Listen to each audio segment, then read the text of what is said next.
Mahfud MD prioritaskan hadiri pelantikan Prabowo Gibran. Mantan calon wakil presiden nomor urut 3 pada Pilpres 2024, Mahfud MD, mengaku senang bila bisa menghadiri acara pelantikan presiden terpilih tahun 2024 sampai tahun 2029 Prabowo Subianto dan wakil presiden terpilih tahun 2024 sampai tahun 2029 Gibran Rakabuming Raka pada tanggal 20 Oktober tahun 2024 mendatang.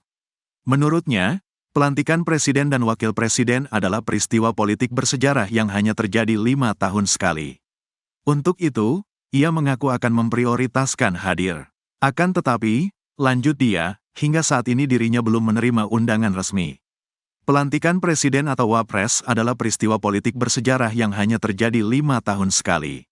Tentu saya senang untuk bisa hadir. Saya akan memprioritaskan untuk hadir. Tetapi sampai sekarang undangan resmi belum saya terima, kata Mahfud saat dihubungi tribunnews.com pada Kamis, tanggal 10 Oktober tahun 2024. Diberitakan sebelumnya, Ganjar juga mengaku belum menerima undangan untuk menghadiri pelantikan Prabowo dan Gibran. Namun, Ganjar tak merespons ketika ditanyai apakah akan hadir di acara pelantikan apabila menerima undangan. Belum, kata Ganjar, saat dikonfirmasi tribunnews.com pada Rabu, tanggal 9 Oktober tahun 2024, sore.